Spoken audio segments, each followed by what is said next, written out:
FC København skal i Europa igen i år forud venter ligaspillet i Conference League efter en 4-1-sejr over finske Inter Turku. Og havde man hos vores partner Unibet gættet på netop 4-1 til FC København, så havde det givet odds 10,5. Og havde man spået, at det var Gabriel, der ville score det første mål, ja, så havde det givet odds 18. Husk, du skal være over 18 år for at spille. Husk at spille ansvarligt, og har du brug for hjælp, så kontakt Stop Spillet eller udluk dig selv via Rufus. Kasper, første sæsonmål opnået for københavnerne. Hvor vigtig var den sejr her? Uhyggelig vigtig. Jeg kunne egentlig godt lige tænke mig at gå tilbage, fordi vi lå nummer 8, så lå vi nummer 7, så blev vi nummer 7, så tabte vi pokalfinalen til FC Midtjylland, så kom vi ud i denne her populært kaldet cirkuskamp mod Brøndby, som svingede på alle mulige måder. Så har vi været igennem 3 runder i Conference League her, kvalifikationen, startende mod nogle virkelig gode ukrainere, og nu står vi her og har opnået det højst mulige mål for den her sæson europæisk. Det var ikke Champions League i år, men det er godt nok en lang rejse for at stå hertil, og derfor så er det faktisk ret fantastisk for klubben, for økonomien, for fansene, for alle. Ja, således en lang historisk gennemgang af FC København igennem det sidste lange stykke tid. Så er vi i gang med en morgenbriefing special, hvor det eneste fokus i den udsendelse er kampen mod Inter Turku. Udsendelsen er lavet i samarbejde med vores partner Monday of Copenhagen, der laver skræddersyede jakkesæt. Og Kasper, udover der er rigtig lækker tøj derinde, så er det jo også nogle virkelig søde og kompetente mennesker, der arbejder i butikken. Vi var jo lige derinde forbi i dag, fordi vi jo har fået lavet nogle lækre skræddersyede jakkesæt. Hvad skal vi måtte bruge dem til? Jamen, nu bliver det officielt jo, for første gang her. Vi skal jo bruge dem til, at det jo bliver vores Europa-rejsesæt. Så vi skal jo til at rejse på første klasse. Nej, det ved jeg ikke, om vi skal, men vi skal i hvert fald klædes på, som om vi skulle rejse på første klasse, og have de her sindssygt lækre skræddersyede jakkesæt på til de her europæiske aftener. Det glæder vi os selvfølgelig rigtig meget til. Så må vi se, om folk glæder sig lige så meget over at se det som... To pæne podcaster, ikke? Nu også i pænt tøj. Og er der stadig en grund til, at vi laver podcaster, og ikke så meget tv. Med i studiet har vi også navnkundig Morten Klinkby. Han behøver jo ingen moderråd fra andre, fordi han klarer det jo fuldstændig selv. Morten, dejligt at se dig igen. Det har været en lang sommerpause, siden vi har hørt din sprøde stemme. Jamen, tak fordi jeg måtte være her. Jeg har glædet mig til at være i godt selskab med jer to. Så det er dejligt at tale FCK igen efter en sommerferie. Ja, og nu kan vi jo tale her på baggrund af en sejr. Vi har jo siddet her mange gange efter et opslidende sæson, hvor FC København endte med at blive nummer 7, som Kasper sagde. Inter Turku, det er jo ikke det mest skrækindjagende hold, der nogensinde har besøgt parken. Noget, du alligevel at blive en lille smule nervøs, da de fik det straffe og scorede til 2-1? Det siger sig selv, synes jeg, at der var nogle minutter der, hvor det, der lignede en total kontrol, og jo egentlig også var total kontrol, alligevel blev et kontroltab, fordi der kommer det der freak-agtige straffespark, som jo man ikke kan gardere sig mod. Det var jo en ikke-chance på kanten af feltet, hvor Bajmo han bliver ramt, og så sukkede vi jo ret dybt. Men jeg synes også, at reaktionen derefter var rigtig god. Altså, vi nåede ikke at se nervøse ud i hvert fald, og målet kom relativt kort efter, så det var godt, og jeg synes generelt en moden præstation. Ja, altså indtil da de fik strafsparket, der har de haft et skud på mål og en XG på 0,09, så hvis de skulle være gået fra parken med en sejr på det grundlag i hvert fald, så havde det været godt gammeldags uretfærdigt. Men da jeg også måske sad og blev en lille smule nervøs, og jeg kunne også godt se Kasper, han hoppede lidt i sædet inde på pressepladserne i parken. Kunne det have noget at gøre med, at vi lige har set et kollaps i Viborg, men der sidder en eller anden nervøsitet, om ikke i holdet, så i hvert fald også fans? Jeg tror, alle de dårlige præstationer, eller alle de øjeblikke, der kommer, hvor vi bliver desperate, også ud over det almindelige sådan, fanhjerte, der banker, det er den her tyndslidte tillid, der går langt tilbage i Næstrups tid, altså den sæson, som vi gik ud af, som stadig er et spøgelse. Også den her ufærdige trup. Altså, jeg tror, der er mange FCK-fans, der vil sige, det er ikke 100% det her FCK-hold, som vi forventer og håber. Og der skal ikke ret meget til. Også selv efter en rigtig god periode med mange sejre i FCK, så kan man se lige så snart den der Viborg-præstation var der, så siger folk, nu er vi tilbage til 0. Nu var der et maskefald. Nu viser det sig FCK's sande niveau. Det har hele tiden været en løgn. Vi er faktisk ikke ret gode. Så i det lys, så synes jeg, det var rigtig fint at få sådan en god kontrolleret indsats i dag i en kamp, der var så vigtig, som den var. Ja, Kasper, efter ydmygelse i Viborg, var det her en form for oprejsning, eller er det helt ud af ligningen, at nu var det bare en kamp, der drejede sig om, at vi skulle videre i Europa? Det drejede sig virkelig om, at vi skulle videre i Europa, men jeg synes også lige, at vi er nu her, hvor at vi måske har en puls, der er nogenlunde normal, skal kigge på, at ud over den her Viborg-kamp, så synes jeg, der har været fremskridt i holdet som hold. Og jeg synes faktisk, at Morten har en pointe, som vi skal fremhæve en gang til, det her med måden, vi reagerer på, fordi det kunne godt have blevet rigtig grimt, hvis vi var begyndt på mange af de her panikscener, vi har set i mange, mange måneder i parken. Men der steppede vi alligevel lige op og fik rejst hovederne, og så er der jo så Clementinho, der lavede sit fantastiske mål til 3-1. Jeg synes jo, at ud over Viborg-kampen, har det ikke været på ikke at rykke sammen med bussen. Det er ikke det, der har været problemet. Problemet er, som Morten også siger, et hold, der ikke er færdigt. Et hold, der har manglet alt for mange spillere. Nu er der ved at blive tilført nogle spillere, men jeg gentager gerne det, som jeg sagde i vores medlemspodcast med Farsom. Der skal 2 til, som er nummer 1 og 2 på holdkortet, før det her hold det er færdigt. Men en spiller, der i hvert fald er kommet til, som måske kan gøre en forskel for FC København, det er Diandra Maj. Kasper siger, jamen det er en af dem, der faktisk rykker pilen en lille smule, når man taler, hvem er egentlig i spil til at vinde det danske mesterskab. Vi er nok ikke helt derovre endnu, hvor vi måske er 100% klare favoritter, men er du enig i, at det her, det er en af dem, der ligesom rykker lidt på nålen? 100%, og jeg synes også, altså i dag, man kan se, der er medvind fra start. Fansene giver ham en rigtig god velkomst, og vi sidder jo også selv forventningsfulde, fordi han har jo fortjent fået det her varemærke som en af de bedste distributører af kuglen, ikke? Og i dag, der er det jo ikke, fordi han bliver sat voldsomt på prøve, jo et straffespark, men det forventer vi ikke, han tager. Og så har han jo alligevel, synes jeg, en god kamp med fødderne. Og det, man skal lægge mærke til, det er jo ikke, altså det er jo afleveringer, han skal levere, men som han leverer med fart og holder gang i flowet, ved hvornår der skal spilles skarpe afleveringer, hvornår den skal slås langt og med højre og venstre. Så det er bare, jeg synes egentlig, han træder sådan ind, hvor han slap og så sikker og god ud. Selvfølgelig med det i mente, at det var ikke en keeperkamp på den måde, hvor han skulle shine eller hive de store redninger frem. Men jeg synes, det så dejligt roligt ud. Ja, Kasper, også lige ser vi sådan en Ramai Corner-alliance der. Altså, han kan både spille ud og være med i forsvarsspillet, men han har jo godt nok også øje for vores høje targetmand, der ligger deroppe og finder ham jo altså virkelig mange gange i dag. Ja, men altså den der hedder Ramai og Corners bryst, den skal vi nok, så frem da Corner også bliver på benene, den skal vi nok få meget at se til, og det er jo det her, der er det særlige ved Diandra Maj, at han lægger den jo op i den brystkasse 9 ud af 10 gange. En stille debut, vil jeg kalde det, men hvor er det dog dejligt at se ham tilbage, og man kunne også godt mærke, synes jeg allerede, da nu sad Morten og jeg i god tid og op på pressepladserne i dag, og allerede da han kommer på banen til opvarmning, kan man bare mærke den her forventning, der er til denne her tyske keeper. Og jeg kan også love jer for, at det var en rigtig glad keeper, vi havde i mixzone. Man kan se på vores sociale medier og lagt et interview op, at han er glad for at være tilbage. Han kunne næsten ikke holde smilet tilbage omkring alt det her. Nu skulle han ud i Europa med FC København, og den velkomst, han havde fået. Jeg tror faktisk, at han bruger vendingen sådan, et par gange, om han er kommet hjem. Ja.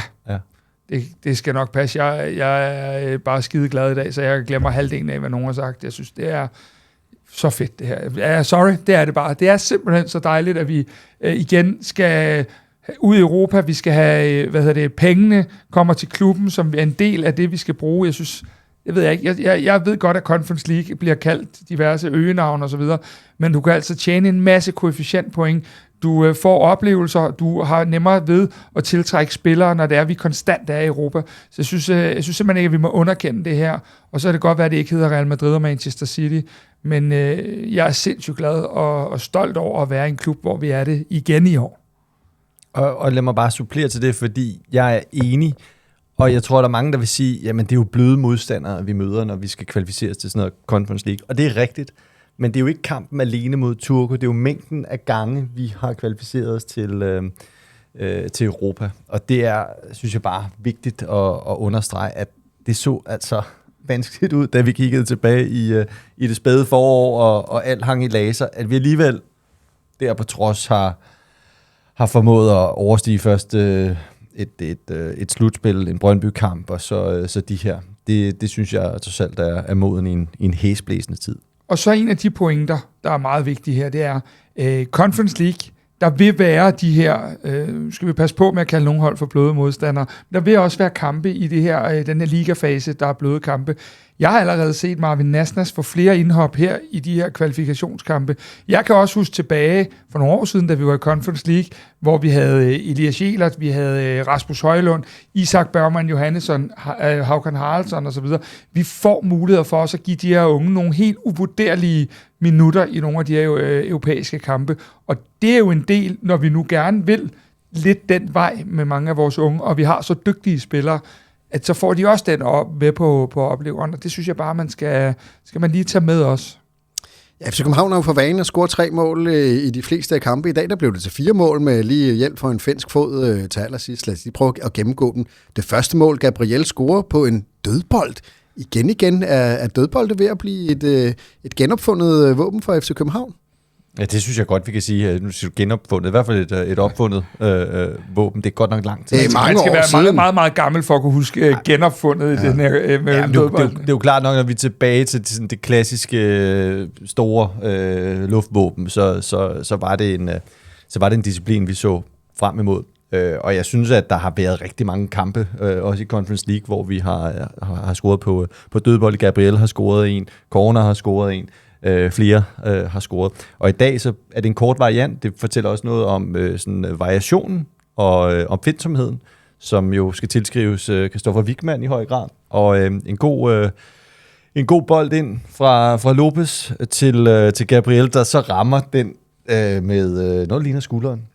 Jeg tror, han hætter nærmest ned på skulderen. Ja, det var ikke det, han ville. Men fandme godt lavet. Ja, det skal han jo have. Det skal også med. Og det var dejligt, at den gik ind. Også på det tidspunkt, de store klichéer, dem kender vi om, det gode tidspunkt at score på, men det havde været ærgerligt at skulle gå ned i pausen 0-0, fordi så ville begynde den der stemning, vi siger, altså den der sukken og summen, man kender fra parken, og når det ikke rigtig går den rigtige vej, og det kan blive en selvforstærkende dårlig effekt, som kan brede sig til nervøsitet. Der synes jeg, man fik taget brødrene af det, og kunne gå til pause med en 1-0-føring. Det synes jeg var meget vigtigt. Og så scorer vi jo forholdsvis hurtigt igen i anden halvleg. Mads Emil, den falder lidt heldigt over til ham efter en lidt mislykket corner. Jeg ved ikke, hvad han prøver at lave det. Det er jo en fremragende assist, ikke? Fremragende assist. Han står noteret for en assist. Det ligner en afslutning, som efter lidt fumleri inde i boksen og lidt halvsvag beslutninger, men så scorer Mads Emil endnu en gang, har man næsten lyst til at sige. Han basker den. Jeg er helt med på, at Elyounoussi gerne vil ind på den her 10'er. Jeg er helt med på, at Elyounoussi nok skal ind på den her 10'er. Men den her position kommer vi til at se Mads Emil i mange gange også. Den her lidt fremskudte midtbane-trekant, hvor han ligger der forrest. Jeg siger det gerne igen, ham her, han bliver bare bedre og bedre, og han vokser med det ansvar, der bliver givet ham i øjeblikket. Publikum havde ham som man of the match. Er I enige i den vurdering? Nej, det havde jeg ikke i dag, men han var da helt sikkert oppe, og hvis vi nu havde formatet med top 3, så var han også at finde der, men han var ikke helt oppe og kyst nummer 1. Og så kommer jo... hvad siger du her? Du sidder og trækker lidt på det. Jeg kunne godt have ham som man of the match. Det kunne jeg godt. Men altså, det er jo sådan lidt, hvad man lægger væk på. Jeg synes jo, hans arbejdsindsats stadig er stor, og der vil jeg egentlig også godt nævne Alex Kral i den kombination, fordi Alex Kral jo spiller en højre kant igen. En mærkelig position for ham. Men der er jo meget, meget stor arbejdsindsats. Han dækker banen flot, og jeg synes, han også i de der små ting, som er lige for skærmet en bold, lige for afmonteret en omstilling, der er han super vigtig, men det er også et symptom på vores manglende bredde ved, at du har Suzuki på højre bakke, og du har ham på højre kant. Altså, der er for mange spillere, der spiller ud af position. Men honorable mention til Kral. Om han kan få endnu mere her, for det var faktisk ham, jeg havde som min man of the match. Og jeg glæder mig som et lille barn til det her septemberprogram. Det kan jeg nok få taget i mig igen på et tidspunkt. Men Morten og jeg sad og talte lidt om under kampen, at vi glæder os til at se Kral mod de helt gode modstandere, fordi han vokser. Nu siger jeg på os hele tiden, at han leverer bare. Altså ligegyldigt, hvad har han spillet? 7 pladser allerede i sin tid i FC København, eller noget, der ligner. og han leverer på alle pladserne. I dag på sådan en helt umulig plads, hvor han søger det brede rum, og Suzuki ryger lidt ind i det her halvrum. Jeg synes, hvor jeg lidt tænkte, om det var sådan en trupspiller, vi havde købt, så begynder jeg lidt at kunne se, at selv når vi mønstrer det bedste, og nu skal vi jo se resten af vinduet, jamen så kan Alex Kral godt være i den startelver, men han skal selvfølgelig lige bevise det, når han får chancen her mod de bedste hold. Ja, vi har også talt om det her med, hvornår bruger man, nu har Delaney Kral været valgt en del gange, nu var det Klem Kral. Hvad er det, Bo kan få forskelligt fra de konstellationer, han vælger derinde? Ja, men altså, nu har vi jo siddet et par gange i podcasten og sagt, at Delaney Kral må helst ikke starte inde på hjemmebane, og det fastholder jeg egentlig meget godt. Det, han havde brug for Klem i dag, var jo mål. Nej, det var jo for det første at være at holdet var i balance, og Klem er en rigtig dygtig balancespiller.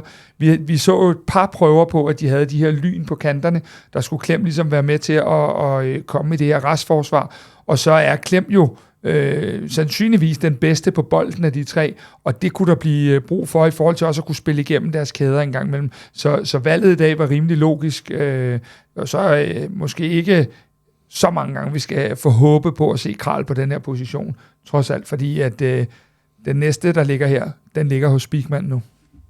Og så nu, når vi er ved Klem, så lad os bare tage 3-1-målet. Altså, prøv lige, Morten, at tage os med. Det opspil der, det går lige pludselig stærkt, og jo, ja, Mohamed El Nussi, der lige lægger den frem, og så smadrer han den ind helt ude ved stolpen. Ja, og egentlig også de momenter, som vi savnede lidt igennem kampen, fordi selvom det var en kontrolleret indsats for FCK, så savnede vi jo, at bolden blev smidt lidt hurtigere rundt, altså vi øgede tempoet, og det var jo en periode, hvor vi faktisk træder på speederen og presser højt, vinder og får sat det godt sammen, og så kommer det til Klem i en god position, en position, som jeg synes, vi har set ham mere og mere i. Jeg kommer også til at tænke på den gode Silkeborg-kamp, han havde i foråret. Han står der på kanten af buen, tror jeg det er, og sparker den sikkert en virkelig, virkelig flot afslutning.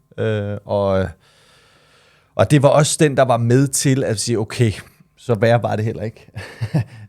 mere frit fald var vi heller ikke i. Der var grund til at hvad kan man sige, at FCK var klart det bedste hold, ikke? Morten, var det her William Klems sidste kamp i Parken?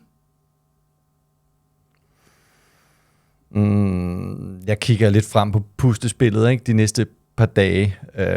Jeg synes jo, altså, så skal der i hvert fald en ind, ikke? Og det der altså på den plads også.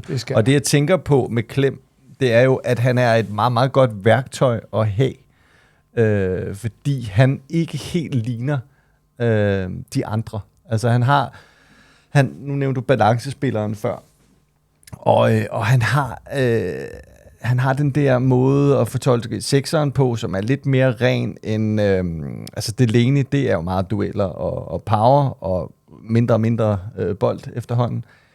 Mads Emil er meget, meget fremadrettet i sit udtryk.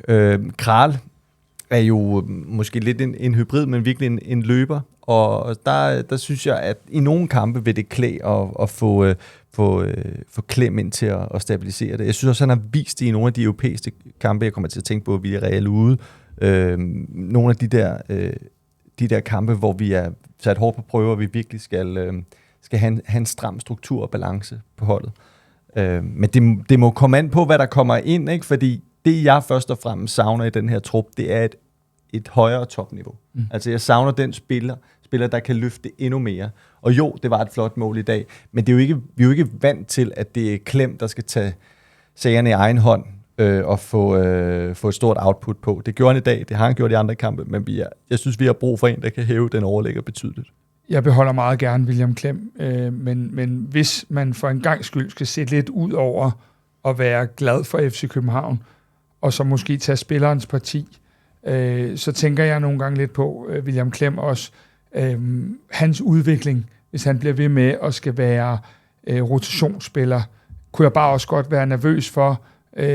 Der skal ligesom det næste lag på for ham, og spørgsmålet er, om det kan komme i FC København, fordi den rolle, vi har set ham have under 3-4 trænere efterhånden her, det er jo en rolle, hvor han næsten aldrig spiller fast. Det er ikke så tit, at Klem har spillet 3-4 kampe i streg. Og der er det bare, når man kigger på hans alder, at jeg kan tænke på, hvad er bedst for William Klem her også? Og det synes jeg også, man skal kigge på. Han har 1 år tilbage. Der skal ske noget nu, hvor man formode enten et salg eller en forlængelse. Og der tænker jeg meget også på William, fordi det her det er en rigtig FCK-dreng, der fortjener alt det bedste. Ja, der er jo lidt af en kabale, der skal gå op for FCK, inden transfervinduet smækker i ved midnat den 2. september. Og det var også noget af det, som I talte med Bo Svensson om, da I lavede interview med ham efter kampen. Lad os lige prøve at høre, hvad han sagde. Først og fremmest, Bo, tillykke. Tak. I lå nummer 8, I lå nummer 7. I var på et tidspunkt der i tårne ude mod Brøndby, og så de her mange kvalkampe. Hvad går der igennem dig lige nu, hvor I har nået det første mål? Jeg er rigtig glad. Også rigtig glad for den kamp, vi egentlig laver. Efter det, vi så i Viborg, så synes jeg, vi rejste os. Det er selvfølgelig alt sammen ikke super, men jeg så noget intensitet, jeg så noget fight, jeg så en gruppe, der havde forstået, hvad det galt om i dag. Og som du selv siger, det har været en lang rejse. Det har været, sagde du selv, Brøndby-kampen, Policia-kampen med loddertrisser her og så videre. Så 7 kampe for at komme hertil, og det er jo dejligt at nå det første delmål sidst i august. Men det fører ikke så meget selvtilfredshed med, men det fører en del glæde med. Hvad med personligt for dig? Fordi du er også hentet hertil for at spille europæisk fodbold, fordi det er vores DNA i klubben. Hvad betyder det for dig helt personligt? Jamen, det betyder meget. Sådan som jeg forstår klubben, så er den sat i verden netop for at komme med de her europæiske gruppespillere, have de her aftener herinde, og så også for at spille med om titler. Det var det, der var ideen fra dag 1 af, og ikke fordi jeg har været med fra dag 1, men det var også det, som vi fik indprintet, dengang jeg var i klubben, og det er det, vi skal fortsætte med at indprinte. Kan du overskue og svare på, hvad du så på banen rent taktisk, og hvordan spillerne udførte din plan? Ja, det kan jeg godt. Altså, jeg synes jo, vi får et ærgerligt straffespark imod os, men ellers så har modstanderne jo ikke en chance. Og jeg synes, vi forsvarer godt, for vi er også gode i vores presspil. Og også når de spiller sig ud af det, så kommer vi hurtigt tilbage i positionen. Offensivt er vi jo lidt hæmmet af, at vi jo ikke har den brede spiller på højre side. Alex Krejl gør det jo så godt, som han kan. Men det er vi jo lidt hæmmet af, så hjælper corner os. Det kan vi også se. Så selvfølgelig nogle ting, vi skal rette på, men jeg var jo glad for intensiteten. Jeg var glad for at gruppen virkelig præsterede en holdindsats. Nu er der lodtrækning i morgen, og så må vi jo se, hvad der sker der. Men Bo, der er også et transfervindue, der lukker på onsdag. Jeg har set fodbold mange år. Jeg kan da se, at der mangler noget nu. Hvordan ser du det? Jamen, det ser jeg jo også på de positioner, som jeg hele tiden har sagt. Alex Krejl spiller højre. Og Elionussi har spillet, tror jeg, de fleste minutter af alle. Robert har spillet ekstremt meget. Og så har vi fået Tapelo ind. Han har spillet minutter foran sidst, så det er jo godt.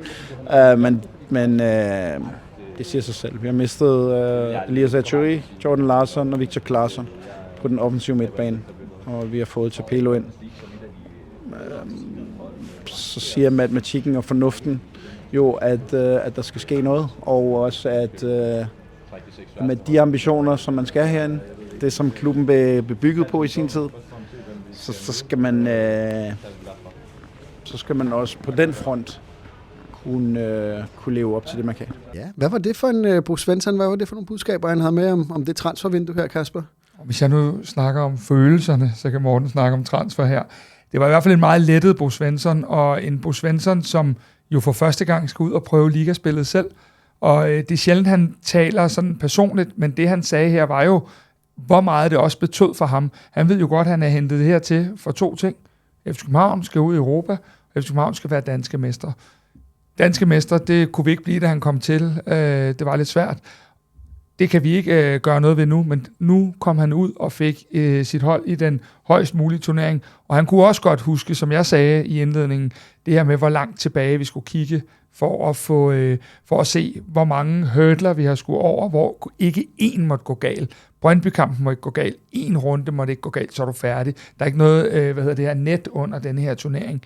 Så en meget, meget lettet Bo Svensson, og så spiller jeg så bare bolden over til morgen. Jeg siger det. Han havde jo også nogle budskaber med omkring, hvordan hans hold det skal rustes. Han tæller på offensive spillere lige nu, og Bo Svenssons kalkyle er, at han Han har sagt farvel til 3 spillere. Han har sagt farvel til Jordan, til Klaassen og Ajurie. Altså 3 ret markante offensive spillere. Og en har han kun fået 1. Og det er Maseko. Og det man kan, synes jeg, høre på ham, det er, altså, vi skal også sige, cheftræner i den sidste del af vinduet plejer tit at have en appel til, at der skal ske noget på markedet. Det vil være mærkeligt andet. Men jeg synes alligevel, der er en tone i hans svar, som jeg tolker som en vis bekymring for, hvor meget der egentlig kommer ind. Altså, jeg synes, det er indiskutabelt, at der skal komme en offensiv profil ind.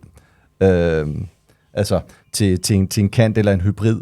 Og så derudover måske også en central midt. Jeg synes, han efterlyser et par offensiv kort i hans svar. Og jeg er den eneste, der kan huske tilbage for et år siden, hvor Nielstrup også stod og sagde, jamen, præcis. Altså, jeg skal i hvert fald bruge 2 midtbanespillere. Ja, og det fik han altså ikke meget ud af. Og kort efter, der rygsvømmede han lidt på den udtalelse, ikke? Hvor han nok har talt lidt med nogle andre i klubben. Men det var jo kølvandet på at sige farvel til Froholt, nu nævner jeg navnet igen, og så at Madsson var blevet skadet i Basel-kampen. Og der sagde han, at det jo var åbenlyst, at der manglede 1, og nærmest også indiskutabelt, at der manglede 2. Der fik han jo kun 1, som bekendt. Ikke? Jeg synes, det bliver enormt spændende. Jeg er meget, meget enig i den analyse, at det jo, altså, Ajurie, man kan sige, niveauet var måske ikke så tårnhøjt til sidst, som vi havde håbet tidligere, men han har jo været en profil i FCK, også lønnet sådan, også indkøbt sådan. Klaassen, også en profil, kaptajn, altså en årrække, en vigtig spiller.